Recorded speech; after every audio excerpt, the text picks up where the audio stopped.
اللہ تعالیٰ کا بہت بڑا کرم جانو کہ وہ جو فرماتا ہے ومن جاءه موعظة من ربه فانتهى کہ جو نصیحت پہنچتے ہی گناہوں سے ہاتھ اٹھائے، جس سے منع کیا گیا اس سے منع ہو جائے، اس سے رک جائے، بندہ فلہما سلف پہلے گناہ معاف ہو جائیں گے، وَأَمْرُهُ إِلَى اللَّهِ وَمَنْ عَادَ لیکن جو پھر جس کے باوجود لوٹا فَأُولَئِكَ أَصْحَابُ النَّارِ تمہارے وہ جہنمی ہیں، نصیحت آنے کے باوجود جو بات نہیں آتے اولئک اصحاب النار هم فیہا خالدون۔ تو یہ اس نصیحت کو عام نصیحت نہ جانو، یہ پروردگار کی ہے، مالک الملک کی ہے، رب السماوات والارض کی ہے، دار الحق کی ہے۔ فرمایا یا الناس قد جاءتكم موعظة من ربكم وشفاء لما في الصدور۔ یہ صرف نصیحت ہی نہیں ہے، اب اگلی بات میں سن لو، قرآن اپنا تعارف کرا رہا ہے، وشفاء لما في الصدور، یہ سینوں کی بیماریوں کی شفا ہے۔ میں بارہا کہہ چکا ہوں یہ کہ قرآن دوا نہیں ہے، قرآن شفا ہے۔ قرآن دوا نہیں ہے، قرآن شفا ہے۔ یہ براہ راست مدد کرتا ہے اور براہ راست شفا عطا کرتا ہے۔ وَنُنَزِّلُ مِنَ الْقُرْآنِ مَا هُوَ شِفَاءٌ وَرَحْمَةٌ لِّلْمُؤْمِنِينَ۔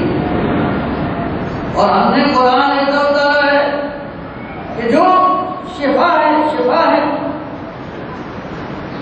قرآن شفا ہے، شفاء لما فی الصدور، سینوں کی بیماریوں کی شفا ہے۔ اس طرح ہوتا ہے دلوں کو بیماریوں سے، اس کے روگ اس طرح دور کرتا ہے۔ ابھی ہم نے غور سے پڑھا ہو ایک ایک مقام پر جہاں فرمایا یا ایھا الناس اعبدوا ربکم الذی خلقکم والذین من قبلکم لعلکم تتقون۔ انسانوں بندے بنو، غلام بنو، عبادت کرو اپنے اس رب کی جس نے تمہیں پیدا کیا ہے اور ان کو جو تم سے پہلے تھے ان کو پیدا کیا ہے۔ بندگی معمولی چیز نہیں ہے، سر جھکانا آسان نہیں ہے۔ کتنے کافر کفر پر اس لیے اڑے رہے، کتنے کافر کفر پر اس لیے اڑے رہے کہ وہ حضرت محمد رسول اللہ صلی اللہ علیہ وسلم سے یہ کہتے تھے کہ یہ نماز میں ہم سے سر زمین پر نہیں رکھا جاتا، ہم سر اس طرح زمین پہ رکھ دیں۔ کئی لوگوں نے اگر کہا بھی کہ ہم اسلام لاتے ہیں لیکن ہم نماز نہیں پڑھیں گے، فرمایا رسول اللہ صلی اللہ علیہ وسلم نے لا خیر فی الاسلام الا الرکوع فیہ، اگر اللہ کے سامنے جھکنا ہی نہیں تو اسلام کیسا؟ اللہ کے سامنے سر جھکانا ہی نہیں تو اسلام کیسا؟ سر جھکانا آسان نہیں ہے۔ اس کے لیے قرآن نے صرف سر جھکانے کا حکم نہیں دیا، ساتھ علاج بھی فرمایا۔ وَاعْبُدُوا رَبَّكُمُ الَّذِي خَلَقَكُمْ، اس رب کی عبادت کرو جس نے تمہیں پیدا کیا ہے۔ جب تم یہ جانو گے کہ ہمیں وجود اس نے عطا کیا ہے، یہ جو سر اس کے رکھنے سے، زمین پر رکھنے سے ہمیں انتظار رہے ہیں، اسی نے تو بنایا ہے، یہ پہچانی اسی نے بنائی ہے۔ نبی صلی اللہ علیہ وسلم کی سجدے کی دعا میں ہے سجد وجهي للذي خلقه وشق سمعه وبصره وتبارك الله احسن الخالقين۔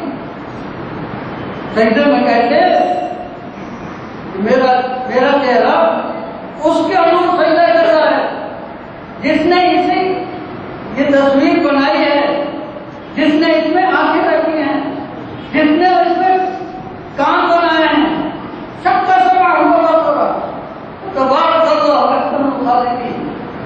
رسول اللہ صلی اللہ علیہ وسلم نے ایک مرتبہ ایک جوان کو دیکھا کہ سجدہ کر رہا ہے اور پیشانی بچار کر رکھ رہا ہے کہ کہیں مٹی نہ لگ جائے۔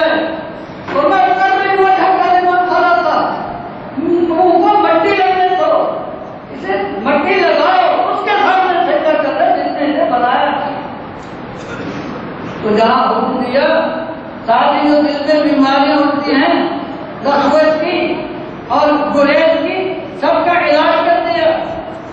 اعبدوا ربکم الذی خلقکم والذین من قبلکم لعلکم تتقون.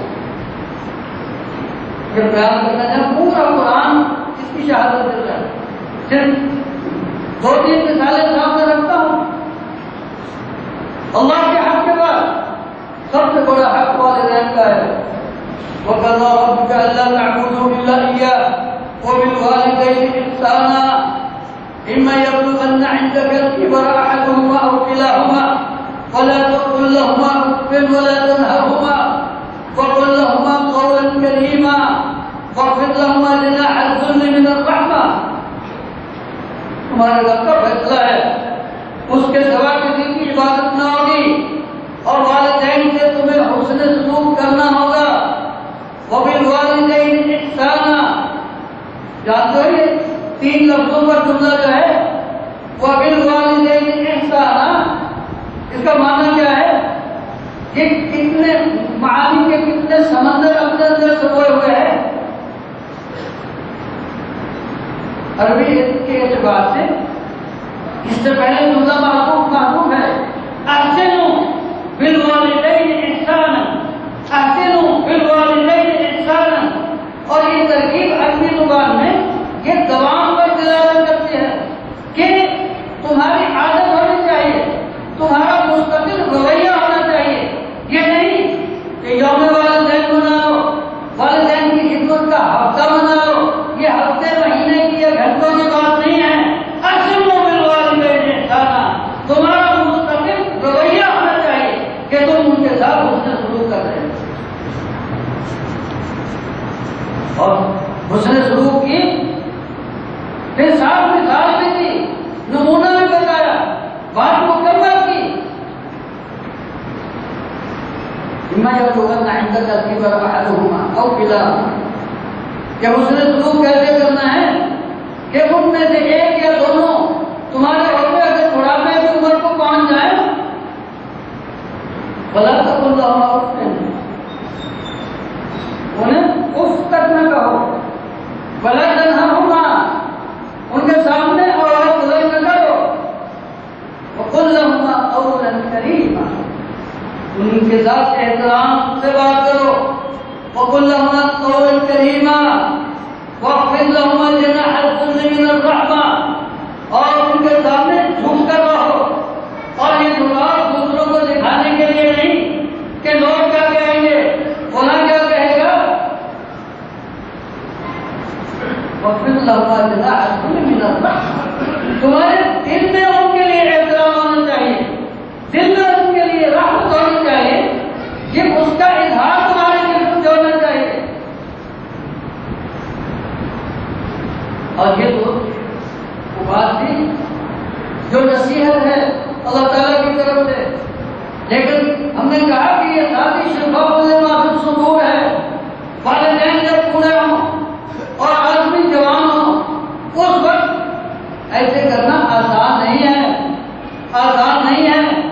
ایک بات سن کر جب وہ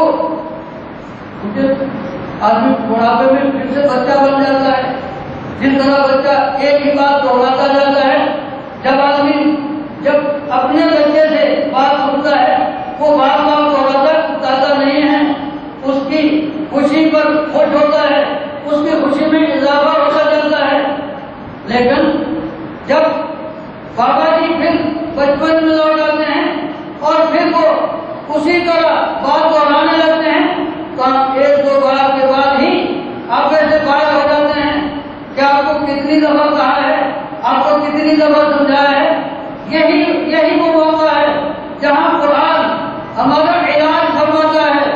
فرمایا وَقُلْ رَبِّ ارْحَمْهُمَا كَمَا رَبَّيَانِي صَغِيرًا. فرمایا کہ یہ جو تمہیں ہم کہہ رہے ہیں, تم جب ان کے سامنے جھکتے ہو, احترام سے بات کرتے ہو, تمہارے لب پر یہ دعا بھی ہونی چاہیے رَبِّ ارْحَمْهُمَا كَمَا رَبَّيَانِي صَغِيرًا. ایسا رحم فرما کہ جیسے انہوں نے میری جب میں چھوٹا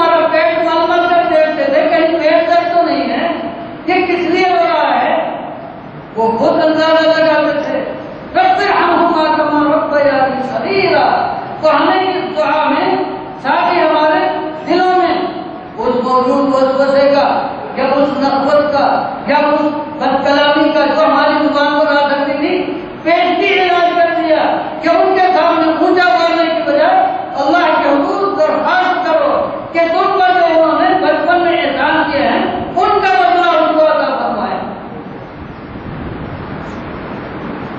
امام بخاری نے الادب المفرد میں روایت کی ہے عبداللہ بن عمر رضی اللہ عنہما ان کے سامنے ایک شخص اپنی بوڑھی ماں کو کندھے پر اٹھائے طواف کرا رہا تھا اور کہہ رہا تھا کہ میں آج اس کے لیے اسیر اونٹ یعنی اسیر سواری بنا ہوا ہوں.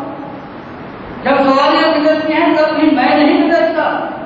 اور اسے طواف کراتے ہوئے کرانے کے بعد پھر عبداللہ ابن عمر کے پاس آیا کہنے لگا کہ حضرت بتائیے کیا میں نے احسان کا بدلہ دے دیا؟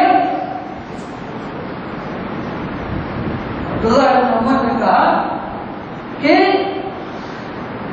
اس نے جس طرح تمہیں پیڑ پہ اٹھایا اس کے ایک لمحے کا بدلہ نہیں تم دے سکتے. رب ارحمہما کما ربیانی صغیرا. ہم والدین کے ساتھ اس نے سلوک کا حکم دیا تو ساتھ ہی جو اس کے راستے میں رکاوٹیں آتی ہیں دل میں جو بیماریاں پیدا ہوتی ہیں اس کا علاج بھی کیا. اور شفاء لما فی الصدور. اسی طرح یہ تو والدین کی بات تھی. اب جو عام لوگوں میں ہم رہتے ہیں وہاں بھی قرآن نے ہدایت فرمائی یا ایھا الذین آمنوا لا یسخر قوم من قوم. ایمان والو کوئی گروہ دوسرے کا مذاق نہ اڑائے. قومیتیں یہ نسلیں قرآن کا ارشاد ہے اور قرآن کی ہدایت ہے. یا ایھا الناس انا خلقناکم من ذکر وانثى وجعلناکم شعوبا وقبائل لتعارفوا ان اکرمکم عند اللہ اتقاکم. انسانوں تم سب کو ہم نے ایک مرد اور عورت سے پیدا کیا ہے. یہ قوم قبیلے یہ اوثان یہ ہم نے اس لیے بنائے کہ تم آپس میں تعارف کر سکو. یہ تو تعارف ہے, یہ تفاخر کا ذریعہ نہیں ہے, یہ تعارف ہے. اور نبی صلی اللہ علیہ وسلم نے فرمایا اگر کسی آدمی کو آدمی پر, کسی آدمی کو آدمی پر, کسی گورے کو کالے پر, کسی کالے کو گورے پر, کسی سرخ کو سفید پر کوئی فضیلت حاصل نہیں ہے. گورا یا کالا یا سرخ ہونے کی وجہ سے, عرب یا عجم ہونے کی وجہ سے کسی کو کوئی فضیلت حاصل نہیں ہے. ان اکرمکم عند اللہ اتقاکم. تم میں سے اللہ کے ہاں وہی قریب ہے جس کے دل میں تقویٰ زیادہ ہے. الا التقویٰ اور فرمایا تقویٰ ہونا, تقویٰ دل میں ہوتا ہے. ہاں تو جہاں قرآن نے یہ حکم دیا کہ کوئی کسی کو حقیر نہ جانے, کسی کا مذاق نہ اڑائے. لا یسخر قوم من قوم عسى ان يكونوا خيرا منهم. تو بات کرنا نصیحت ہے کہ کوئی کسی کا مذاق نہ اڑائے. ساتھ ہی علاج بھی کر دیا عسى ان يكونوا خيرا منهم. ہو سکتا ہے جس کا تم مذاق اڑا رہے ہو تو تم سے اللہ کے حکم کہیں بہتر ہو. تمہیں کیا پتا کسی کا. جانتے ہو رسول اللہ صلی اللہ علیہ وسلم مجلس میں سے ایک آدمی پاس سے گزرا, بہت گھاٹ پاٹ کا تھا. فرمایا رسول اللہ صلی اللہ علیہ وسلم نے اس کے بارے میں تمہارا کیا خیال ہے؟ لوگوں نے بتایا کہ یہ بڑی پوزیشن رکھتا ہے, اگر کسی دروازے پر جائے تو فوراً دروازہ کھلتا ہے, کسی سے رشتہ مانگے تو کسی کو مجال انکار نہیں ہے, مجلس میں بولے تو سب چپ ہو جاتے ہیں, بات کرے تو سب مانتے ہیں.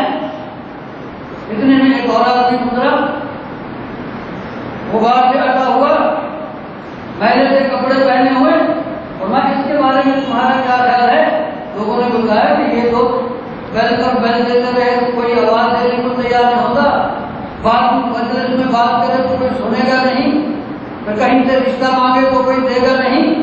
اور میں کہ یہ شخص جسے تم کہہ رہے ہو کہ جس کے لیے کوئی دروازہ نہیں کھولتا, جسے کوئی رشتہ دینے کے لیے تیار نہیں ہے, اور میں وہ جو تم کہہ رہے تھے اگر ساری زمین اس جیسے لوگوں سے بھری ہوئی ہو اللہ کے میدان میں یہ تنہا اس سے بھاری ہو. کسی کو حقیر نہ جانو, لا یسخر قوم من قوم, کسی کا مذاق نہ اڑاؤ.